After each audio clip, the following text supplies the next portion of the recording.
Então, DML é a sigla para Data Manipulation Language, né, que é a linguagem do SQL que manipula os dados. Quando a gente fala de transações, né, cara, não dá para a gente não citar o commit, o rollback, o save point. Você tem que traduzir o que o teu gestor vai pedir, né, qual informação está sendo pedida, em comandos SQL. E essa que é o grande diferencial profissional, né, até você saber traduzir essa linguagem humana para a linguagem SQL. Dá para você fazer inserções em múltiplas tabelas ali, cara, quando você fala dentro da linguagem SQL, utilizando os DMLs, como que isso funciona?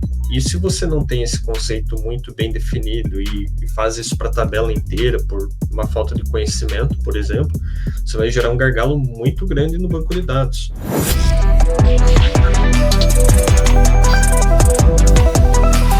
Fala, meu amigo, aqui é o Guilherme Brito, seja muito bem-vindo a mais um podcast aqui da DBLCM. De todas as semanas estou trazendo informações para levar a sua carreira para o próximo nível, quando o assunto é banco de dados, quando o assunto é carreira e tecnologia. E nesse podcast SQL, nosso objetivo é falar sobre o que é feito dentro das empresas quando o assunto é SQL, o que é cobrado dentro das provas de certificações. E hoje a gente vai falar um pouquinho sobre gerenciando tabelas usando instruções DML. Vocês vão entender um pouquinho sobre o que é isso. A gente vai falar um pouco sobre como que isso é importante dentro de projetos e dentro da prova de certificação. Eu estou aqui com o Thiago para a gente poder fazer esse bate-papo. Tudo bom, Thiago? Tudo ótimo, Guilherme. Contigo? Show de bola. Por aqui tudo certo, meu irmão. Vamos lá. Falar sobre gerenciamento de tabelas utilizando instruções DML, né, cara? Acho que a primeira coisa que a gente precisa falar é o que é esse tal de DML, cara. Dá uma introdução aí para a gente, por favor. Legal. Então, DML é a sigla para Data Manipulation Language, né, que é a linguagem do SQL que manipula os dados. Então, nós temos as instruções insert, update, delete, e o select é considerado também um DML, né, visto que ele manipula os dados, porém o select ele não altera dados, né, então por isso, dentro de um pensamento já de arquitetura, a Oracle, né, ele não gera ali dados de redo e undo. E quando nós falamos dos DMLs, né, Insert, Update, Delete, é legal a gente pensar que o banco de dados Oracle é transacional. E o que isso tem a ver com DML? Né? Então, quando você faz uma dessas operações, Insert, Update ou Delete, você está iniciando uma transação no banco Oracle. Então, esse é um dos gatilhos, né, para início de uma transação. Então, a partir do momento que eu estou alterando o meu dado, o Oracle tem esse mecanismo de segurança da integridade dos dados, porque imagina que eu estou atualizando uma tabela que diversos usuários acessam, né? Então, fiz um update no registro 1, onde o valor 2 passa a ser 3. O que o usuário vai ver? Ele vai ver o 2 ou vai ver o 3? Ele vai ver o valor antigo, né? Até que essa operação de atualização seja confirmada. Então, o banco de dados Oracle nos traz essa consistência de leitura. Ele faz com que aquela informação que você está vendo, ela seja consistente com o momento que você está executando aquela consulta. Muito bom, Thiago. E uma das coisas que eu gosto sempre de frisar aqui, né, cara, o quanto que isso está relacionado à arquitetura, né? Quando a gente fala dos comandos DML especificamente, não tem como a gente não associar isso, por exemplo, a tablespace de undo, né, cara? Onde acontece muita coisa ali com relação às transações. Qualquer relação, cara, desses comandos com a tablespace de undo. E muitas vezes, cara, muitas pessoas que executam os comandos DML, o pessoal da aplicação, não tem a noção da arquitetura do Oracle, né? Muitas vezes não entende o que está acontecendo, onde que acontece isso dentro da arquitetura. Fala um pouquinho para a gente sobre isso. Legal. Então, como eu falei, né, com o Insert, Update e Delete, você inicia uma transação do seu banco de dados, tá? E quando você inicia uma transação, o Oracle ele associa essa transação a um segmento de undo, né? Então, esses dados de undo, eles são utilizados para rollback das informações, das transações, aliás. Então, digamos que eu fiz uma atualização de 20 mil linhas na minha tabela. O Oracle, ele precisa, de alguma maneira, garantir que se aquela transação falhar ou ela for cancelada via um comando rollback, por exemplo, ele consiga voltar aquela tabela ao estado que ela estava, sem comprometê-la, né? Então, isso que garante ali a consistência de leitura. E ele faz isso com a geração do que nós chamamos de dados de undo. Então, ele vai guardar esses dados de undo nesse segmento de undo, que fica na tablespace de undo, né, que é uma tablespace que vai armazenar apenas esses registros de undo. E aí, se você, né, se essa transação crashar, por exemplo, ou você executar um comando rollback, ele vai buscar naqueles dados de undo para ele desfazer, que é exatamente a tradução de undo, né? Então, desfaça. A analogia que eu sempre faço é num programa como Excel, Word, você tem a setinha de undo lá em cima, então você digitou ali algo que você não quis, ou você deletou algo que você não quis, você dá um Ctrl Z, né, ou aperta naquela setinha que ele vai desfazer essa ação. Então é basicamente isso que o Oracle faz, né? Esse mecanismo do undo é essa questão do Ctrl Z do banco, né? É uma analogia que a gente pode estar levando em consideração. Muito bom, Thiago. E aí, quando a gente fala de transações, né, cara, não dá para a gente não citar o commit, o rollback, o save point. Como que esses caras têm uma relação aí, cara, com relação ao controle de transações, controle do DML ali? Legal. Então, as transações, elas ocorrem, elas consistem de diversas operações. Então, como é que uma transação inicia no banco Oracle? Você deu esse DML, né? Então, você iniciou um insert, update ou delete, e ele vai continuar fazendo essas instruções, né? Até que você dê um commit ou um rollback sem save point, tá? E o que é um save point? É um ponto, a gente pode pensar nele como se fosse um checkpoint, né? Você até aquele ponto tem garantido, você faz mais algumas alterações, então faz uma questão de insert, update, delete, só que aquelas alterações após o save point podem ser desfeitas, né? Então criei um save point A depois do insert, por exemplo, então eu garanto que até ali aqueles dados estão inseridos na transação e faço um update. E se por algum motivo você coloca um controle de fluxo, por exemplo, um if-else, você pode fazer esse rollback só até aquele ponto, só até aquele save point. E isso não vai destruir a transação, você vai continuar com essa transação ativa e você pode partir dali para continuar essa operação. E quando você inicia essa transação, né, você fez a alteração da linha, o Oracle faz um lock, né? Então ele trava aqueles valores e outras transações que porventura venham a apontar para aquela linha para fazer alguma alteração dos dados ou deleção deles, ela não vai conseguir fazer até que essa outra transação libere aquelas linhas, né? Então, quando você dá um commit, você vai confirmar aquelas alterações feitas na linha e vai liberar esse lock. E o rollback, ao contrário, né, ele vai desfazer as alterações feitas durante a transação, né, utilizando os dados de undo que a gente citou aqui, e vai liberar esse lock de linha, para que outras transações consigam acessar aquele dado.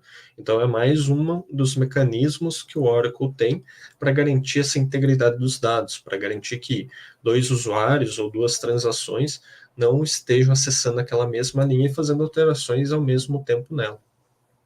Muito bom, Thiago, muito bom. E, cara, legal a gente poder falar sobre isso, né? E é interessante, cara, a gente entender como que, na verdade, quem que pode executar esse tipo de instrução dentro do banco de dados, né? Qualquer um, o desenvolvedor pode fazer isso, um usuário pode fazer especificamente.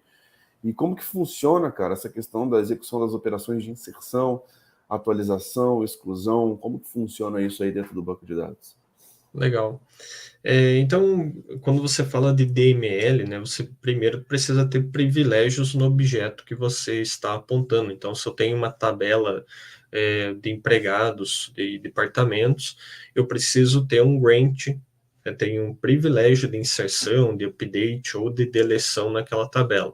Então, esse é o primeiro pré-requisito para que você consiga fazer. E essa questão de controle de transação realmente é algo que desenvolvedores costumam utilizar muito, né? Então, eles que regem essas questões da aplicação, então o entendimento deles sobre transação precisa ser muito bem alinhado, porque esse conhecimento, ele, como eu falei, né, dentro do Oracle você tem o lock. Então, se você faz uma chamada, por exemplo, você pode efetuar um lock manual das linhas.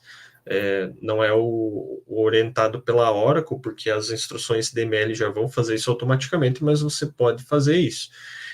E se você não tem esse conceito muito bem definido e faz isso para a tabela inteira por uma falta de conhecimento, por exemplo, você vai gerar um gargalo muito grande no banco de dados, porque todas as transações do banco que dependem daquela tabela, né, se você fizer um lock total dela, não vão continuar. Então você vai gerar um weight muito grande no seu banco de dados, vai ser um ambiente extremamente lento. Então, esses conceitos de transações precisam estar muito bem definidos se você é um desenvolvedor que trabalha com aplicações que rodam em banco de dados Oracle. Isso é crucial, é um mecanismo crucial que você precisa entender. E é importante falar sobre isso, né, cara? Muitas vezes o desenvolvedor não tem esse conhecimento aprofundado sobre a linguagem SQL, isso traz diversos problemas para a aplicação, diversos problemas ali. E, cara, um conhecimento fundamental, né? Sair do básico, do basicão ali da SQL e realmente dominar, entendeu? O que está sendo feito, saber as alternativas, saber como utilizar da melhor forma. E, Thiago, vamos lá, cara. Dá para você fazer inserções em múltiplas tabelas ali, cara, quando se fala dentro da linguagem SQL, utilizando DMLs? Como que isso funciona? Sim, nós temos dentro do Oracle Multi-Table Insert, né? Então você utiliza as cláusulas insert all e você consegue fazer, né? Então você parte de uma query, basicamente ela vai fazer um select em algum ponto, né? Em alguma outra tabela, você vai buscar esses dados e você pode fazer uma série de inserts desses dados dentro de outras tabelas. Então digamos que eu tenho uma tabela que vai receber os dados de sensores que eu tenho no meu parque, né? Eu posso fazer com que essa tabela grande, né, com todos esses registros, envie esses dados já tratados via SQL para outras tabelas segmentadas, né? Então, você consegue fazer isso através do insert all. E o insert all também pode ser utilizado com literais, né? Em vez de você fazer esse select buscando esses dados em outra tabela, você pode fazer um select, por exemplo, select 1 from dual, que aí você sempre vai ter o retorno de 1, e aí você coloca os literais nas cláusulas de inserção. Então, você pode estar fazendo dessa forma e é uma forma de agilizar esse procedimento de inserção de dados, né? Em vez de você executar um insert para cada dado inserido, você faz um insert all e vai fazer essa inserção em bulk, né? Que é em uma maior escala. Muito bom. E, Thiago, essa questão de DML cai muito na prova de certificação, cara? Cai a parte de transações, principalmente, né? Quando você associa o DML com esses quesitos de transação, é algo que costuma cair bastante, né? Na 0,82 e na 0,71 a gente vê o pessoal comentando que cai bastante também. Muito bom, muito bom. E vamos lá. Falar um pouquinho sobre merge também, né, cara? Não dá pra gente falar de DML sem falar de merge, né? Exato. O merge é mais um dos pontos que tratam o DML, né? Então você tem a mescla de tabelas. Então você tem uma tabela source, né, que seria uma fonte de dados, e uma tabela destino, bem parecido com insert all, só que você pode trabalhar também com condições, né? Então você tem lá uma condição, então se determinado valor daquela consulta da tabela retornar um valor específico, um range de valores, né? Você pode especificar as cláusulas de comparação. E aí, quando der o match, ou seja, quando essa condição for verdadeira, você pode executar um DML específico. Então, por exemplo, se o ID for maior que 50, faça um update dos valores, né? Então, você pode estar utilizando isso para fazer essa mescla. E aí também tem quando esse valor não dá o match, ou seja, que essa condição de comparação retorna um booleano falso. E aí você faz uma outra operação. Então, uma maneira de você fazer uma atualização a partir da tabela source, né, fonte dos dados, utilizando condicionais para você fazer um tratamento desses dados de uma maneira um pouco mais efetiva, né? Então, você adapta aquela situação que você tem ali, uma regra de negócio, por exemplo, e aí você consegue estar tratando os dados dessa forma. Muito bom. E, pessoal, tudo isso que a gente está falando, é legal a gente estar falando vários conceitos importantes, o quanto que isso é importante dentro dos projetos, dentro das empresas, dentro da certificação. Então, para quem ainda não virou essa chave, gente, o mercado de tecnologia precisa de especialistas. E, normalmente, se você tem lá uma vaga que está pedindo conhecimentos em SQL, conhecimentos em instruções DML, se você tiver uma certificação, cara, você sai na frente. E muitas pessoas não entendem, né, que um processo seletivo, quem que as pessoas vão contratar? O melhor daquele processo seletivo. O cara que realmente domina, o cara que está à frente, o cara que realmente vai pegar aquele tópico e vai fazer a coisa acontecer.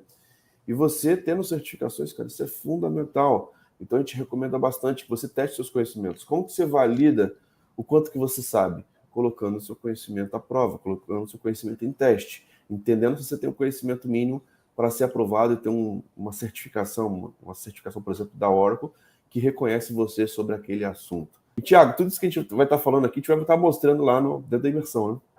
Exato, e com cenários reais aplicados à linguagem, né, que é o mais importante, não é só você saber executar o comando, é saber quando executar, né? Então você tem que traduzir o que o teu gestor vai pedir, né, qual informação está sendo pedida em comandos SQL, e essa que é o grande diferencial profissional, né, até você saber traduzir essa linguagem humana para a linguagem SQL. Cara, muito bom. Pessoal, então isso que a gente queria trazer aqui para vocês, se você realmente quer dominar, se você considera que isso é importante, e muitas vezes você não acha que isso aqui é importante, isso aqui é mais importante do que você imagina, tá? E muitas vezes, cara, isso aqui você não tá como um ponto fraco aí da linguagem SQL, cara, muitas vezes pode ser isso que está travando a sua carreira dentro da área de tecnologia e fazendo com que você não cresça, você não se desenvolva. Então, se você tem interesse, deixa um comentário aqui embaixo para que você consiga garantir o seu ingresso na próxima imersão, agora nesse final de semana. Ainda temos vagas ainda online para você estar participando desse evento e, cara, sair de lá num outro nível profissional. Thiago, mais alguma coisa aí, cara, sobre instruções DML? Não seria isso, Guilherme, né? E é só reforçando o que você falou sobre a importância do SQL. É muito visível, né, quando pessoas trabalham com dados, que eles gostam muito do Python, do R, e às vezes eles acabam deixando esse conhecimento do SQL um pouco estacionado, né, um pouco no básico demais, e isso vira uma trava muito grande. Então, o SQL é a segunda maior tecnologia quando se fala em análise de dados, né, fica um pouquinho atrás do Python ainda, mas você precisa ter essa base muito sólida para você conseguir efetuar essas buscas, esses tratamentos de dados com uma performance muito melhor, né, uma efetividade muito maior, e realmente se tornar um profissional, né, mais completo quando se fala na área de dados, né. Show de bola. Thiago, fechamos por aqui, cara. Muito bom fazer esse bate-papo contigo. Grande abraço e até a próxima, cara. Até mais. Tchau, tchau. Valeu. Pessoal, só lembrando que essa experiência vai estar disponível nas plataformas de podcast como Apple Podcast, Google Podcast, Spotify. Então assine a DBOCM por lá para você não ficar de fora dos nossos conteúdos. Então é isso. Um grande abraço e até a próxima. Valeu.